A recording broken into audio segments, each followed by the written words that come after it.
오늘 말씀 제목은 여러분이 보이시는 것처럼 왜 5천 명을 먹이셨을까? 입니다. 오늘 본문에는 쓰지 않았지만 말씀을 다시 한번 읽다 보니까 이런 생각이 들더라고요. 그에게는 어디에 더 관심을 많을까? 이런 생각을 해봤습니다. 20절을 보면 다 배불리 먹고 남은 조각을 12바구니에 차게 거뒀습니다. 여기에다 많이 관심을 두는 것 같습니다. 여기에 관심을 두면서 많이 내야 됩니다. 가져오셔야 됩니다. 이렇게 얘기하지만 그렇지 않습니다. 그렇다면 오늘 본문은 어떻게 이야기를 하는지 우리가 생각해 보았으면 합니다. 지팡이교회는 저번 주에 들은 강서를 혹시 기억하고 있습니까? 저는 말씀의 제목을 기억합니다. 세례 요한의 죽음이죠. 아마도 최순실의 사건 때문 그 사건을 대해서 더 많이 알고 있지 않을까 생각이 듭니다. 왜냐하면 뉴스마다 계속해서 그 이야기를 하기 때문입니다. 그렇지만 저는 지팡이교회 성도를 믿습니다. 그리고 저번 주의 말씀을 기억한다면 더욱더 감사한 마음입니다. 최순실 사건보다 하나님의 말씀을 더 듣기를 원하는 것이 바로 우리의 모습이 되어야 되는 것입니다. 그러기 때문에 더 감사한 표현을 드립니다. 저번 주의 말씀을 우리가 잠시 요약을 하면 헤롯은 예수님께서 말씀과 이적을 행하신다는 소식을 들었습니다. 자신이 죽인 세례 요한이 다시 환생을 한 것인가? 라는 생각을 했습니다. 그래서 이렇게 하면 만날 수 있을까? 라는 고민도 했습니다. 그래서 어떻게 하면 만날 수 있을까? 아마도 헤롯의 입장은 당연하다고 생각이 듭니다. 헤롯은 혹시나 하면서도 요한을 죽인 것에 대한 양심의 가책과 두려움이 있었습니다. 세례 요한이 한 사역과 예수님이 한 사역이 비슷하지만 비슷하기 때문에 더욱 헤롯은 불길했을 것입니다. 그래서 더욱 예수님을 만나고자 했지만 예수님은 세례 요한을 죽인 것을 세례 요한의 제자를 통해서 들었기 때문에 어떠합니까? 가버나움에서 배를 타고 동부 쪽에 있는 벳세다의 뜰에 한적한 곳에 도착을 합니다. 여러분들이 이제 가로 안에 있는 것은 여러분들이 이제 읽어보시기 바랍니다. 헤롯은 이적에 더 관심이 많았죠. 우리도 오늘 말씀 500개의 기적을 생각할 때 기적과 이적에 관심이 더 많이 있습니까? 우리 500개의 이적을 하면 기적적인 이야기만 많이 얘기합니다. 그것보다 그 이면에 나타나 있는 예수님이 진정으로 말씀하고자 하는 것이 무엇인가를 생각해 봐야 되는 것입니다. 예수님은 지금 이적과 기적보다 더 중요한 예수님이 지금 무엇을 가르치고자 하는 것을 알아야 되는 것입니다. 그래서 제자들에게 시험, 나중에 보시면 아시지만 시험하는 것입니다.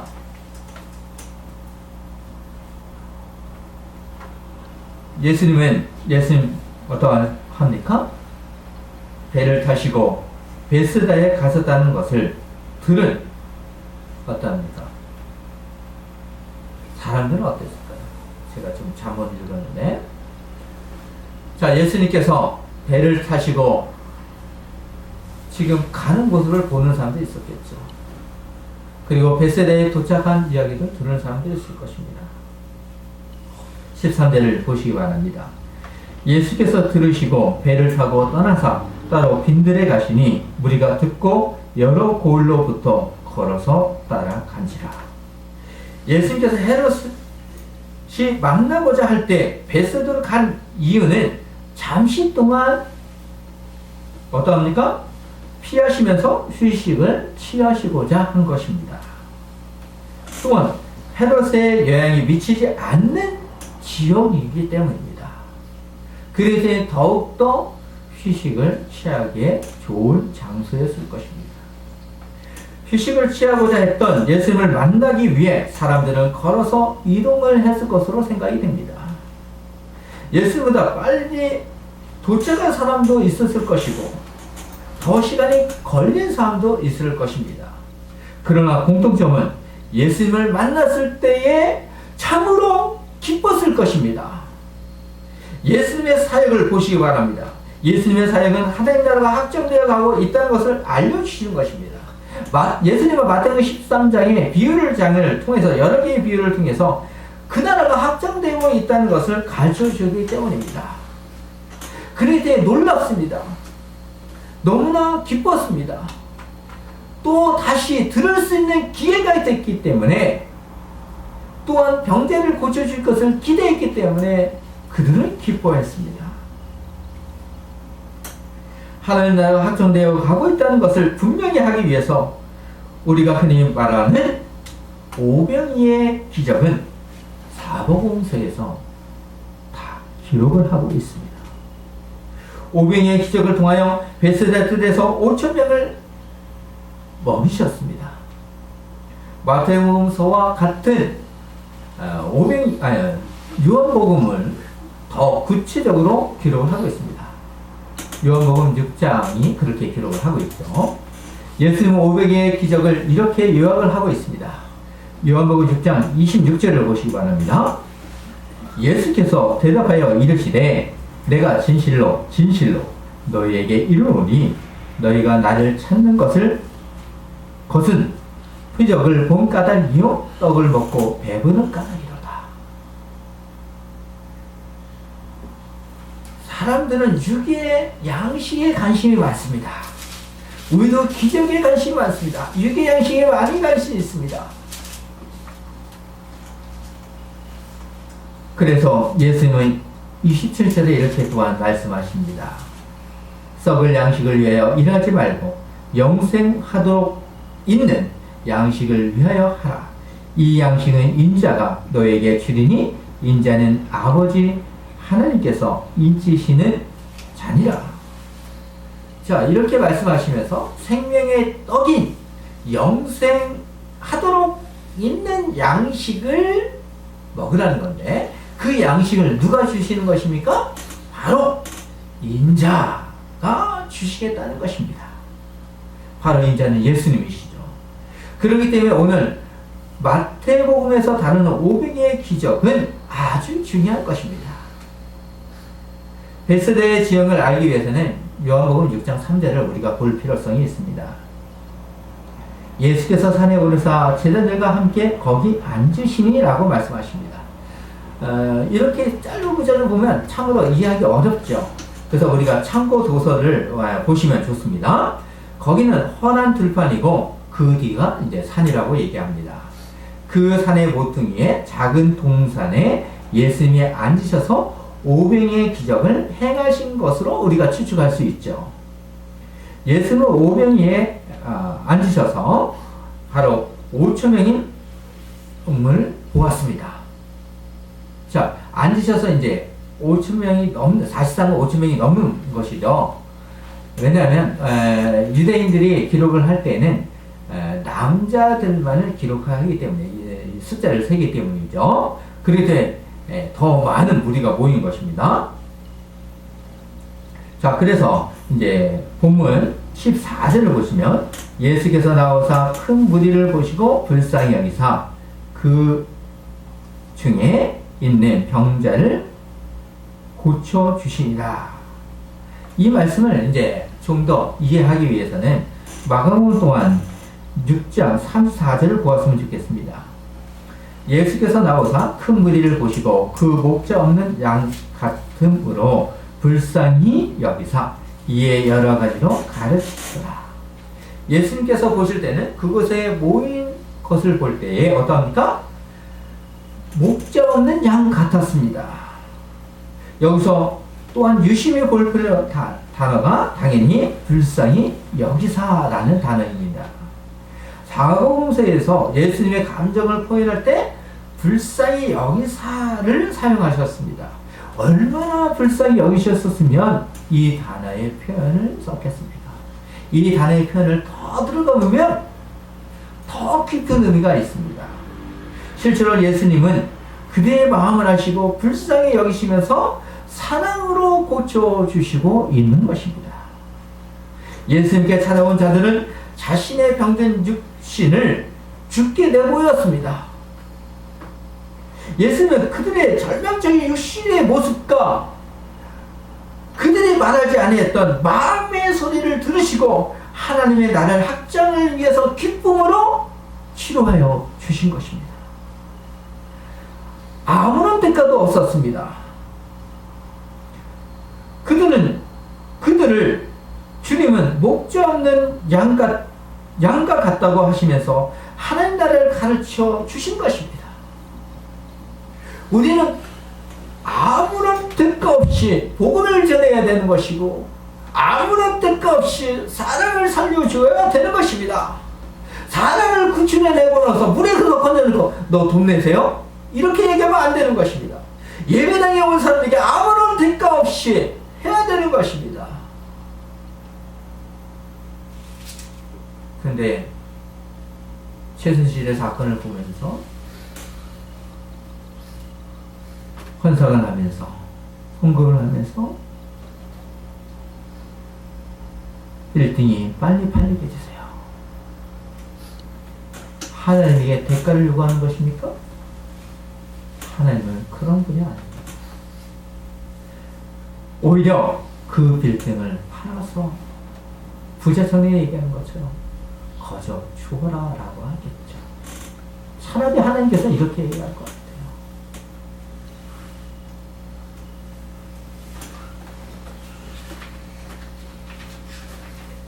그런데 제자들이 볼 때 이제 무엇이 된 것입니까? 저녁이 되었습니다. 하나님 나라를 전파하는 것도 좋지만 5,000명을 어떻게 먹을 수 있겠습니까? 아마도 고민을 하고 또 고민을 한 후 15절을 보시면 이렇게 말하죠. 저녁이 되매 제자들이 나와 이르되 이것은 빈들이요 때도 이미 저물었으니 무리를 보내어 마을에 들어가 먹을 것을 사먹게 하소서라고 예수님께 말하는 것입니다. 그것에 모인 사람들은 예수님의 가르침을 더 듣고 싶어서 저녁이 되도록 있었을 것입니다. 제자들은 저녁 식사가 걱정이었습니다. 자신의 생각을 감당할 수 없는 식사를 만들어야 됩니다. 그리고 이런 생각도 할 수 있습니다. 예수님은 헤롯을 피하여 잠깐의 휴식을 취하고자 얻고자 하지만 여기에 와서도 목자 없는 양과 같은 백성들을 돌보시고 있는 것입니다. 하나님 나라의 확장을 위해서 예수님은 긍휼을 베푸시면서 당신님은 절실한 휴식을 미루시고 사역을 감당하고 있는 것입니다. 저 같아도 미련한 예수님처럼 보입니다. 제자들을 볼 때도 이 정도면 됩니다. 저녁이 되었습니다. 해가 저물었습니다. 여기는 빈들이고 양식도 구할 수 없습니다. 라고 얘기하겠죠. 그러니 무리들을 보내어 마을에 들어가서 양식을 먹도록 하라는 것 말씀은 정당한 것입니다. 인간적으로 볼 때도 당연한 것이고 실용적인 태도를 보여주시는 것입니다. 나 같아도 어떻습니까? 예수님 앞에 와 있다고 생각합시다. 배고픕니다. 말씀을 더 듣고 싶어도 배가 고프면 어떻게 합니까? 집으로 가야 됩니다. 아니면 예수님을 붙잡고서라도 먹고 주세요 라고 해야 돼요. 근데 눈을 들어가도 먹을 것이 없어요. 그럼 어떻게 해야 될까요? 살기 위해서. 금식을 하더라도 살기 위해서 결국에는 먹어요. 죽자고 금식하는 사람 없습니다.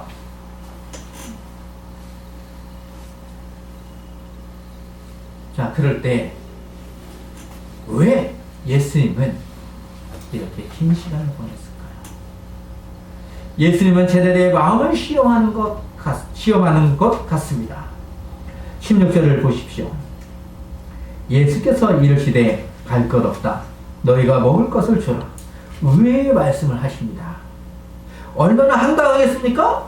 제자들에게는 5,000명을 먹일 수 있는 음식과 양식이 없습니다.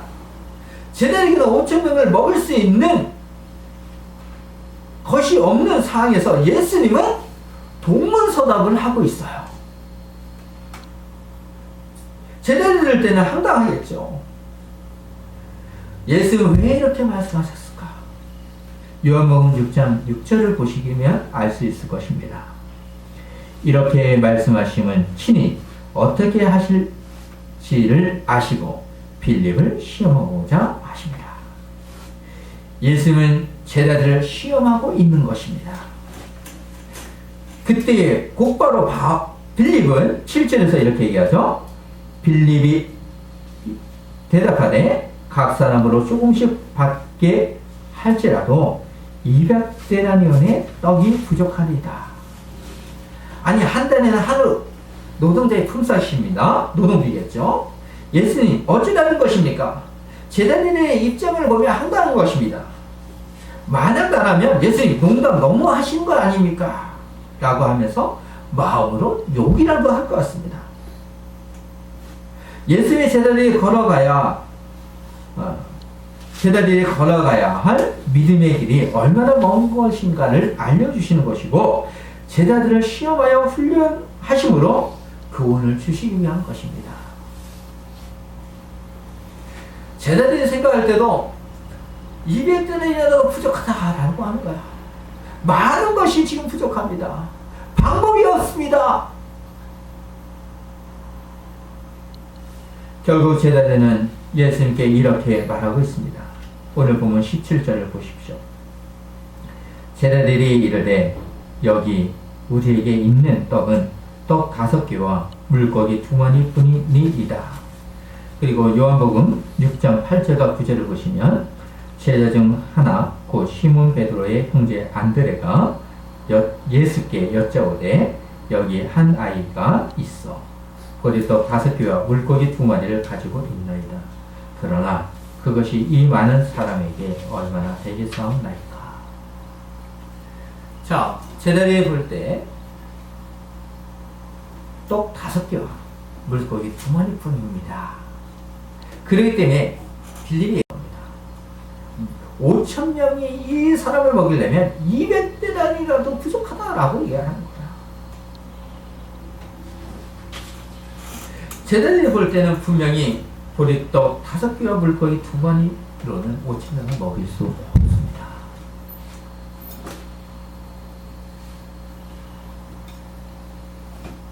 우리가 잠시 당시 유대인들의 짧은 거리를 이동할 때의 모습을 우리가 생각해 봤으면 좋겠습니다. 그렇다면 짧은 거리를 이동할 때 적합한 음식이 무엇일까? 바로 떡과 물고기였다는 것입니다. 떡하면 우리가 알고 있는 이미지가 아닙니다. 그냥 떡집에 가면 구할 수 있는 떡 이렇게 얘기하는데 우리 번역성인 떡이라고 되어 있지만 좀 더 가까운 번역을 한다면 마가온이나 이럴 때 얘기하는 것처럼 보리떡 5개가 이렇게 번역하는 것이 더 적당 좋은 번역입니다. 전면과 같은 것으로 밀개떡 같은 것으로 보리떡으로 생각하는 것이 좋습니다. 모양을 좀 더 생각하면 냄비에다 붙인 것 같이 납작하고 둥그런 모양입니다. 이런 모양의 떡이 5개가 있다는 것이고 물고기는 아마도 소금에 절여서 구운 것으로 생각이 됩니다. 제자들을 볼 때 이것으로서는 부족한 양입니다. 어떻게 먹일 수 있겠습니까? 그때 예수님은 18절에서 이렇게 말씀하십니다. 이르시되 그것을 내게 가져오라 하십니다. 그런 후 예수님은 19절에서 무리를 명하여 잔디 위에 앉히시사 떡 5개와 물고기 2마리를 가지사 하늘을 우러러 축사하시고 떡을 떼어 제자들에게 주시매 제자들이 무리에게 주니 예수님은 많은 사람들을 앉히시는 것입니다. 앉히시고 있죠. 우리는 이 말씀을 그냥 넘길 수도 있습니다. 그냥 쉽게 그래 예수님께서 앉히셨지 당연한 거야 이렇게 생각하셨지만 앉히시다는 이 단어의 의미를 생각해 볼 필요가 있어요. 그래도 이 반을 우리는 좀 더 연구할 필요가 있는데 간략하게 이야기한다면 앉히다는 것은 유대인이 연회를 베풀 때에 옆으로 비스듬히 누운 모습이에요. 그러면 옆으로 비스듬히 누운 모습을 생각하면 어디를 생각할 수 있나요? 바로 최후의 만찬의 모습과 같은 모습이에요. 그러니까 우리가 가지고 있는 성화의 모습을 보면 어떻습니까? 의자에 앉아서, 탁자에 앉아서 식사를 하는 모습을 얘기하지만 그건 틀린 모습이에요. 어떤 교회를 가니까 아주 큰 규모, 대형 그림으로, 모형으로 직접 만들어서 딱 붙여놨는데 입구에 잘못된 모습이겠죠. 자, 연회석을 베풀 때의 모습인 것처럼 예수님은 지금 오병이의 기적을 통하여 음식을 베푸는 잔치를 연상하도록 하는 거예요. 자, 지금 오병이의 기적을 통해 연상하고 그러면 이 양식이 어디로부터 오느냐라는 것입니다. 구원이 어디로부터 오느냐라는 것입니다. 예수님은 보리떡 5개와 물고기 2마리를 가지고 하루로 축사하고 있는 것입니다. 왜 이런 행동을 했을까? 한번 생각해 보십시오. 이렇게 하는 것은 유대인들이 식사하기 전에 기도를 하는 모습과 같습니다. 이것이 간섭이었어요. 근데 예수님도 이런 모습을 하는 것처럼 보이지만 더 중요한 것이 있습니다. 5,000명을 먹이기 위해서 복을 비는 기도가 아닙니다. 하나님께서 우리에게 주신 은혜를 감사하는 것입니다. 그러므로 예수님은 제자들에게 먹을 것을 무리에게 주라고 하십니다. 예수님께서 어떻게 5,000명을 먹을 수 있도록 음식을 만들었는지는 우리는 알 수 없어요. 하지만 기적의 가정은 그것이 중요한 것이 아니라는 것을 알려주십니다. 사람들은 먹을 것에 그리고 기적에 관심이 있지만 더 중요한 것은 왜 기적을 베푸시고 말씀을 통하여 무엇을 가르치고자 하는 것입니다. 헤롯은 말씀보다 기적에 관심이 있었습니다. 사실 예수님은 많은 사람들이 배고픔을 염려하심으로 기적을 통해서 배불리 먹게 하시고 있기도 합니다. 더 중요한 것은 예수님은 제자들을 시험하고 있다는 것을 아실 것입니다. 예수님은 기적을 통하여 하나님의 나라의 깊은 비밀을 가르치고 있는 것입니다. 그것을 생각할 수 하는 것이 16절을 우리가 다시 한번 보시기 바랍니다. 예수께서 이르시되 갈 것 없다. 너희가 먹을 것을 주라. 제자들이 직접 무엇을 하는 것입니까? 해결하라라는 것입니다. 예수님은 제자들이 해결할 수 있다는 것을 알려주시는 것입니다. 제자들은 해결해 보고자 노력을 했습니다. 그 결과 5개의 보리떡과 2마리의 물고기를 발견한 것이에요. 제자들이 노력을 했지만 자신들이 감당할 수 없다는 것을 확인하고 있습니다. 바로 그때에 예수님은 기적을 행하신 것입니다. 예수님은 인간의 문제를 특히 지금 너에게 필요한 양식을 빈들에서 구할 수 있는 것이 아니라 하늘에 계신 하나님께서 해결해 주어야만 한다는 것을 가르쳐 주신 것입니다. 지금 너에게 이런 기적을 해가고 있는 바로 내가 하늘로부터 오는 양식이라는 사실을 분명히 하시는 것입니다. 제자들에게 하셨던 말씀을 다시 한번 보시기 바랍니다. 예수께서 이르시되 갈 것 없다. 너희가 먹을 것을 주라. 예수님이 바로 함께 나와 함께 그리고 제자들과 함께하기 때문에 갈 필요가 없다는 것입니다. 예수님을 통해서 놀라운 기적을 본 사람들 예수님만 있다면 아무런 걱정이 없이 살 수 있다고 생각했습니다. 요한복음 6장 15절을 보십시오. 그러므로 예수께서 그들이 와서 자기를 억지로 붙들어 임금으로 삼으려는 줄 아시고 다시 혼자 산으로 떠나가시니라 하신 것입니다. 예수님을 임금으로 삼고자 하는 인간의 탐욕스러운 죄가 잘 드러나고 있습니다. 예수님을 추대한 것은 오병이의 기적을 본 후 어떠합니까? 또한 병자를 고쳐주신 놀라운 기적처럼 예수님의 능력으로 로마를 물리치고 온누리의 이상적인 국가를 만들기 위해서 이스라엘 땅에 만들어서 계속하여 행복을 누리고자 하는 마음인 것입니다. 내가 일을 하지 않아도 예수님께서 오병이의 기적처럼 먹을 것을 다 주시겠지. 참으로 불쌍한 인간들 아닙니까? 그렇기 때문에 목자 없는 양같이 예수님을 불쌍히 여기는 것입니다. 그러나 예수님은 어땠습니까? 이 세상의 이상적인 국가를 세우고자 했습니까? 아닙니다.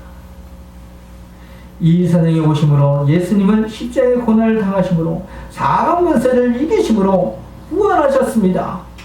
이스라엘 백성이 생각했던 것과 다릅니다.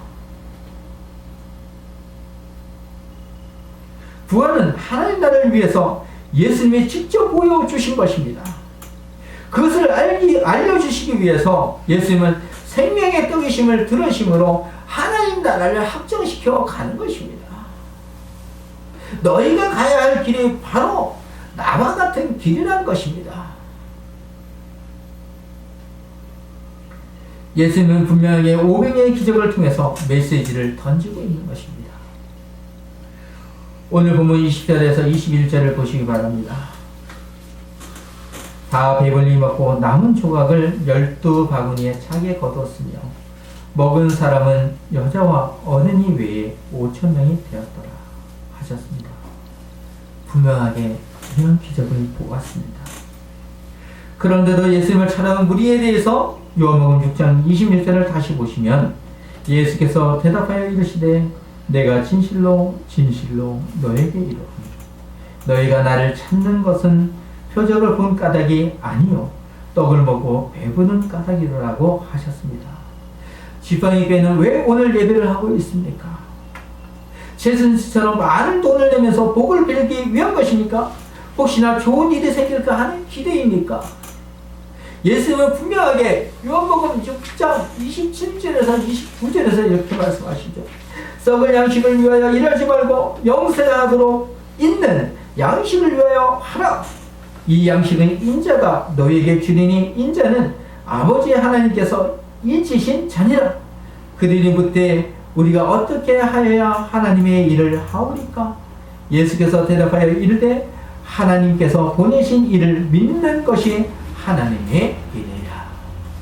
지금 너희는 육의 양식을 하나 더 중요한 영생하도록 하나님이 보내신 인자를 나를 믿으라는 것입니다. 우리는 믿습니까? 하나님만이 예수 그리스도만이 우리의 참 구원자라는 것을 믿습니까? 그것이 바로 하나님의 일을 하는 것입니다. 하나님의 일을 하는 것은 주 예수 그리스도를 섬기면서 우리의 삶을 통하여 예배하는 것입니다.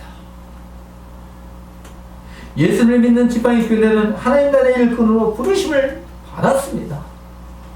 왜 부르셨습니까?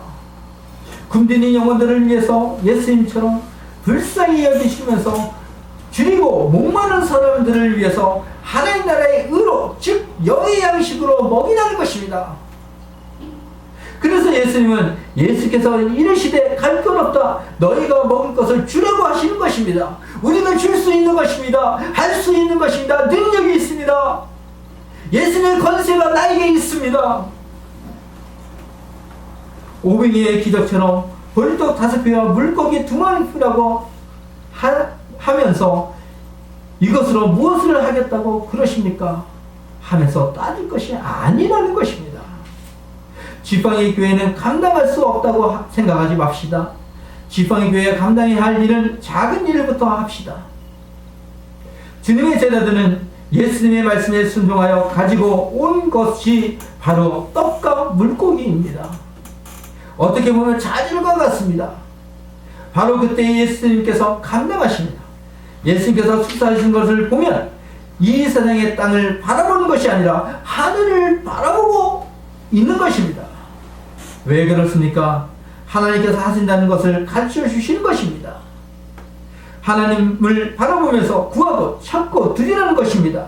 지팡이 교회는 아주 연약한 존재입니다. 그러나 하나님은 우리를 사랑하는 것을 믿고 승리하기를 원합니다. 기도하시겠습니다.